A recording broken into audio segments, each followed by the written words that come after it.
Family யூசேஜ்க்கான EV scooter அப்படிங்கிறது மார்க்கெட்டில் ரொம்பவே கம்மியாக இருக்குது அப்படின்னு தான் சொல்லணும்.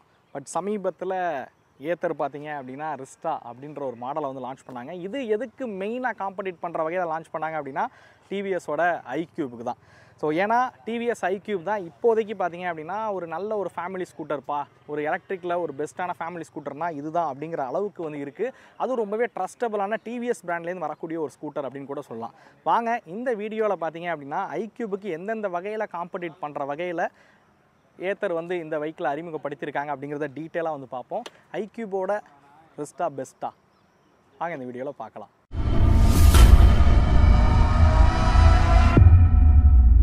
இந்த வீடியோ எடுக்க நமக்கு உதவும் தஞ்சை டிவிஎஸ், ஆனமலைஸ், ஏத்தர் இந்த ரெண்டு ஷோரூமுக்கும் மிகப்பெரிய நன்றியை தெரிவிச்சுக்கிறேன். இவங்களோட காண்டாக்ட் டீட்டெயில்ஸ் உங்களுக்கு டிஸ்பிளேல ஷோ ஆகும் அண்ட் டிஸ்கிரிப்ஷன்லையும் கொடுத்துருக்கேன். ஓகே, ஃபஸ்ட்டு இந்த ரெண்டு வெஹிக்கிளோட டிசைனில் இருந்து ஆரம்பிக்கலாம் அப்படின்னு நினைக்கிறேன். ஆக்சுவலாக ஃப்ரண்ட்லேருந்து பாருங்களேன், இது கிட்டத்தட்ட ஒரு சிமிலரான டிசைனில் இருக்கிற மாதிரி தானே இருக்குது இந்த ரெண்டு ஸ்கூட்டரை பார்க்கும்போதும். ஸோ ஃப்ரண்ட்லேருந்து பார்க்கும்போது பார்த்திங்க அப்படின்னா டிசைன் வந்து சிமிலராக இருக்குது அப்படின்னு சொல்லலாம் இந்த ரெண்டு ஸ்கூட்டரை பொறுத்த வரைக்கும். ஸோ இந்த இடத்துல வந்து டிஆர்எல்ல மட்டும் ஐக்யூபில் கட் பண்ணியிருந்தாங்க அப்படின்னா டிசைன் வந்து இன்னும் சேமாக தான் இருக்கும். ஸோ இந்த ரெண்டு வெஹிக்கிள்லையுமே ஹெட்லைட்ஸ், டெய்லைட்ஸ், இண்டிகேட்டர்ஸ் எல்லாமே பார்த்திங்க அப்படின்னா எல்இடியில் இருக்கிற மாதிரி தான் வந்து கொடுத்துருக்காங்க. ஆல் எல்இடி லைட்ஸ் தான் பார்த்திங்க அப்படின்னா இந்த ரெண்டு ஸ்கூட்டர்லையும் வந்து பயன்படுத்திருக்காங்க. ஸோ அடுத்ததாக ஹெட்லைட் பார்ப்போம் எது பிரைட்டராக இருக்குது அப்படின்னு. இப்போ நீங்கள் நம்ம பார்க்குறது வந்து ஏத்தர் மாடலோட ஹெட்லைட்டு. ஸோ இது ஹை பீம், லோ பீம். இதை ஆஃப் பண்ணிடுவோம். சரி, அதை ஆன் பண்ணுங்கள். ஹை பீம் போடுங்க.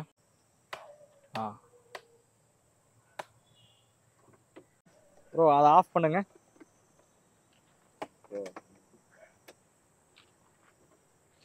ஆக்சுவலாக ஐக்யூப் வந்து பெட்டராக இருக்குது, அந்த வெளிச்சம் வந்து ரொம்ப பெட்டராக இருக்குது. ஏத்தரில் வந்து அந்த த்ரோ வந்து நல்லாவே இருக்குது, அதிக தூரம் வரைக்கும் அந்த த்ரோ வந்து இருக்குது.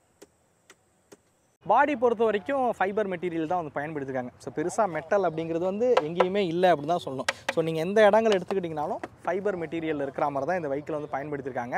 ஸோ ஸ்கூட்டரும் பார்த்தீங்க அப்படின்னா ரொம்பவே செட்டிலான ஒரு டிசைனில் வந்து உருவாக்கியிருக்காங்க அப்படின்னு சொல்லலாம். நம்ம யூஸ்வலாக வந்து எலக்ட்ரிக் ஸ்கூட்டர் அப்படின்னா ரொம்பவே வந்து ஃபங்கியாக இருக்கிற மாதிரி, ரொம்ப ஸ்போர்ட்டியாக இருக்கிற மாதிரி ஸ்கூட்டர்ஸ் வந்து பார்க்குறோம். ஸோ இந்த காலகட்டத்தில் இருக்கக்கூடிய ஐசி இன்ஜின்ஸ் இருக்கக்கூடிய ஸ்கூட்டர் போலவே இந்த ஸ்கூட்டரோட டிசைன் வந்து ரொம்பவே செட்டிலாக இருக்கிற வகையில் வந்து உருவாக்கியிருக்காங்க. ஸோ வாங்க அடுத்து சீட்டிங் கம்ஃபர்ட் எப்படி இருக்குன்றத பார்ப்போம். ஏன்னா சீட்டிங் கம்ஃபர்ட் அப்படிங்கிறதா ஒரு ஃபேமிலி ஸ்கூட்டருக்கு ரொம்பவே இம்பார்ட்டண்டான விஷயம்.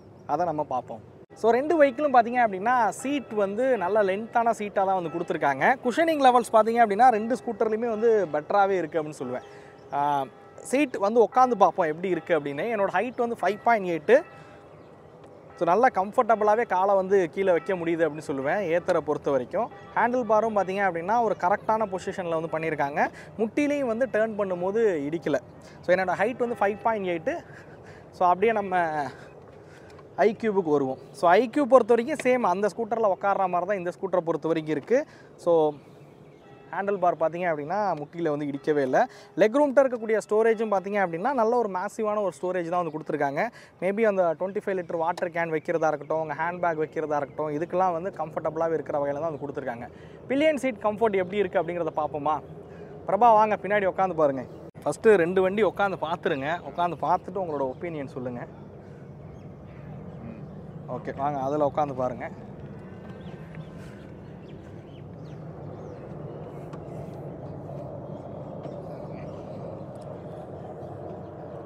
காலை வைக்கலாம் கரெக்டாக இருக்கா?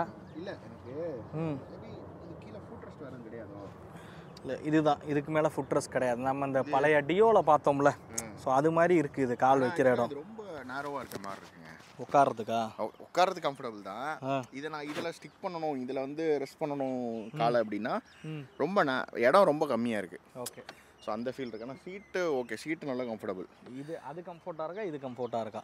இல்லை இதுதான். இது வந்து அது எப்படின்னா ஒரு ஸ்போர்ட்ஸ் காரில் உட்காந்து ஒரு மாதிரி கப் சிப்புன்னு திருண்டா இருக்கும்ல, கப் சீட் மாதிரி உட்காந்துருமா அந்த மாதிரி இருக்குது. இது நல்லா அகலமாக ஒன் சைடாக உட்காந்தாலும் ரொம்ப கம்ஃபர்டபுளாக இருக்கும். ஓகே, இப்போ சீட்டிங் பில்லியன் சீட் கம்ஃபர்ட் வந்து ஏத்தர் வந்து பெட்டராக இருக்குது. அது இல்லாமல் பேக் ரெஸ்ட் வந்து கொடுத்துட்டு வேறு வருதா உங்களுக்கு? மேபி ரெஸ்ட் அந்த வீடியோவில் போட்டது இங்கே இருக்குங்க.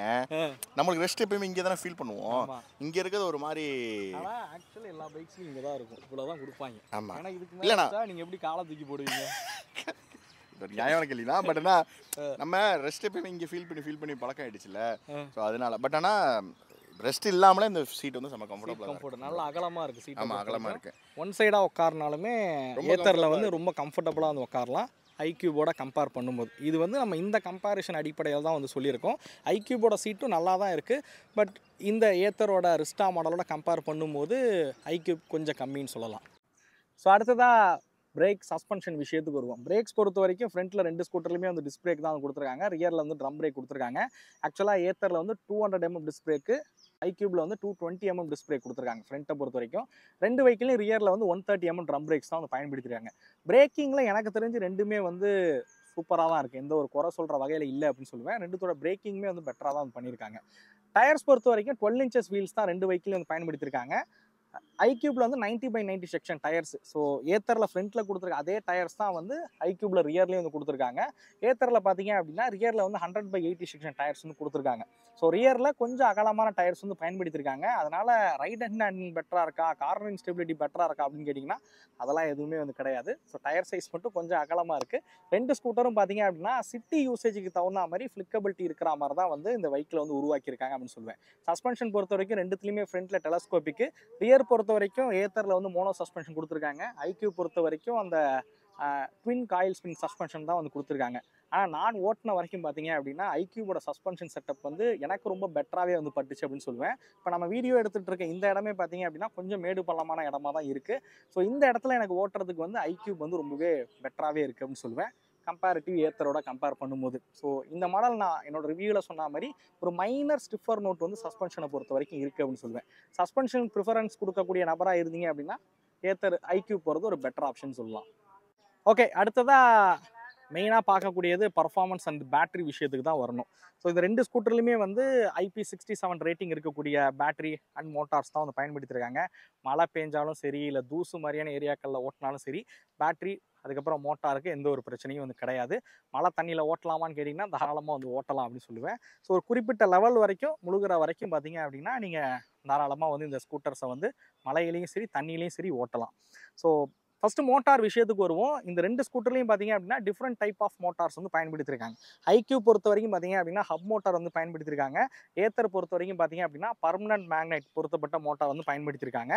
ஸோ அதுக்கும் இதுக்கும் என்ன வித்தியாசம் அப்படின்னு கேட்டிங்க அப்படின்னா இந்த 2 மோட்டார்லையும் வந்து ஒரு சில பாசிட்டிவ் சைடும் இருக்குது, ஒரு சில நெகட்டிவ் சைடும் இருக்குது அப்படின்னு சொல்லுவேன். ஃபஸ்ட்டு ஐக்யூப் விஷயத்துக்கு வருவோம். இந்த மோட்டார் வந்து ரொம்ப சைலண்ட்டான ஒரு மோட்டார் அப்படின்னு சொல்லுவேன். ஏத்தரோட கம்பேர் பண்ணும்போது எந்த ஒரு சவுண்டுமே இருக்காது. ரொம்பவே சைலண்ட்டான ஒரு மோட்டாராக வந்து வடிவமைச்சிருக்காங்க. இந்த ஹப் மோட்டார் பொறுத்த வரைக்கும் பேசிக்காகவே ஹப் மோட்டாரில் சவுண்ட் அப்படிங்கிறது வராது. பட் ஹப் மோட்டாரில் இருக்கக்கூடிய பிரச்சனை என்ன தெரியுங்களா? இன்கேஸ் நீங்கள் டயரில் காற்று கீத்து சரியாக வைக்கல அப்படின்ற பட்சத்தில் ஹப்பு வந்து வளைஞ்சிச்சு அப்படின்னா மோட்டாரே வந்து மாற்றக்கூடிய ஒரு சுச்சுவேஷனும் கொண்டு வந்து விட்டுரும். ஸோ அந்த பிரச்சனை பார்த்தீங்க அப்படின்னா இந்த வெஹிக்கிளில் வந்து கிடையாது. இது வந்து பெல்ட் டிரைவ் பொருத்தப்பட்ட ஒரு மோட்டார். ஹப்பு அதாவது அந்த டிஸ்கே வளைஞ்சாலும் நீங்கள் டிஸ்கை மாற்றினா போதும், மோட்டார் மாற்றணுன்ற அவசியம் கிடையாது.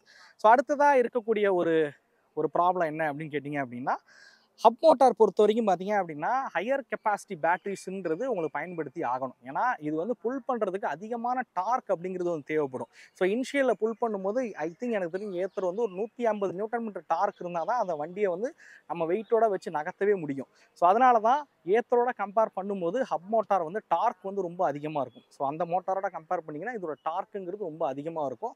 அதுக்கு அதிகமான பவர் வந்து தேவைப்படும் அப்படின்னு சொல்லுவேன். ஸோ இதை விட அதோட பேட்டரி கெப்பாசிட்டி கம்மியாக இருந்தாலும் இதோட ரேஞ்சுங்கிறது அதிகம். அதாவது ஏத்தரோட ரேஞ்ச் அப்படிங்கிறது அதிகம். ஐக்யூபோட பேட்டரி பெருசாக இருந்தாலும் ரேஞ்ச் அப்படிங்கிறது கம்மியாக இருக்குது. ஸோ ஏத்தரோட பாசிட்டிவ் சைடு என்ன, நெகட்டிவ் சைடு என்ன அப்படின்னு கேட்டிங்கன்னா ஏத்தரோட மோட்டாரோட பாசிட்டிவ் சைடு வந்து நல்ல டார்க் ப்ரொடியூஸ் பண்ணக்கூடிய ஒரு மோட்டார். ஸோ கம்மியான பேட்டரி கெப்பாசிட்டி இருந்தாலும் ரேஞ்சுங்கிறது அதிகமாகவே வந்து போகக்கூடியது. அதே சமயத்தில் இந்த மோட்டார் வந்து ரொம்ப எக்ஸ்பான்சிவான ஒரு மோட்டாரும் கூட. ஸோ இன்கேஸ் எதாவது ப்ராப்ளம் அப்படின்னா பொருள் செலவுங்கிறது ரொம்ப அதிகமாகும், மோட்டாரோட காஸ்ட்டுங்கிறது ரொம்ப அதிகமாக வந்து ஆகும். அதே மாதிரி பெல்ட் நாய்ஸ் அப்படிங்கிறது இந்த பைக்கில் பொறுத்தவரையும் கேட்கும். பட் இதில் வந்து நாய்ஸே வந்து இருக்காது. ஸோ இதுதான் இந்த 2 மோட்டாருக்கு இருக்கக்கூடிய பாசிட்டிவ் சைட், நெகட்டிவ் சைட். நான் ரெண்டுத்தோட டார்க் என்ன, பர்ஃபார்மன்ஸு, பவர் என்னங்கிறத உங்களுக்கு நான் கீழே வந்து கொடுக்குறேன். ஸோ ஆன் பேப்பர் பார்க்கும்போது உங்களுக்கு தெரியும். ஆக்சுவலாக டார்க் வந்து இது அதிகமாக இருக்கிற மாதிரி இருக்கும். ஐக்யூபோட டார்க்குங்கிறது அதிகமாக இருக்கும். பட் ஓட்டி பார்த்தீங்க அப்படின்னா ஏத்தரோட பர்ஃபார்மன்ஸ் தான் வந்து ரொம்ப பெட்டராகவே இருக்குது அப்படின்னு சொல்லுவேன். டாப் ஸ்பீடுங்கிறது ரெண்டுமே வந்து அந்த 80-85 வரைக்கும் போகிற வகையில் வந்து கொடுத்துருக்காங்க. பட் குயிக்காக 85 km டாப் ஸ்பீடு அச்சீவ் பண்ணுறது வந்து ஏத்தர் தான். ஏத்தரோட ரிஸ்டா மாடல் தான் வந்து பர்ஃபார்மன்ஸுங்கிறது ரொம்ப சூப்பராகவே இருக்குது அப்படின்னு சொல்லுவேன். ஐக்யூபோட கம்பேர் பண்ணும்போது. சில மேடான பகுதிகள்லாம் ஏறும்போது எனக்கு தெரிஞ்சு ஐக்யூபோட ஏத்தர் வந்து பெட்டராகவே இருக்கும். பேட்டரி கெப்பாசிட்டி விஷயத்துக்கு வருவோம். ஸோ ஏத்தர் பொறுத்த வரைக்கும் ஒரு 3 டைப் ஆஃப் பேட்டரி வந்து பயன்படுத்துகிறாங்க அப்படின்னு சொல்லலாம். அதாவது பேட்டரியோட கெப்பாசிட்டி வந்து 3 டைப் இருக்கிற வகையில் வந்து கொடுத்துருக்காங்க.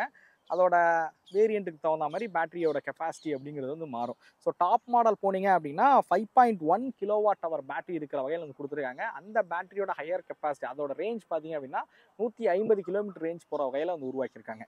இதுவே ஏத்தரோட டாப் மாடலோட ஹையர் கெப்பாசிட்டி பேட்டரி பார்த்தீங்க அப்படின்னா உங்களுக்கு வந்து 3.7 kWh பேட்டரி வந்து கொடுத்துருக்காங்க. அதோட ரேஞ்சுங்கிறது 160 கிலோமீட்டர். நான் ஃபஸ்ட்டே சொன்னல, இருக்கிறதுலே அதிகமான பேட்டரி கன்சப்ஷன், அதாவது அதிகமான எலக்ட்ரிசிட்டி ப்ரொடியூஸ் பண்ணாதான் அந்த மோட்டாரால் புல் பண்ண முடியுன்றதை வந்து சொல்லியிருந்தேன்ல. அதனால தான் 5.1 kWh பேட்டரிக்கு 150 கிலோமீட்டர் ரேஞ்ச் அப்படிங்கிறது ஐக்யூபால வந்து கொடுக்க முடியுது.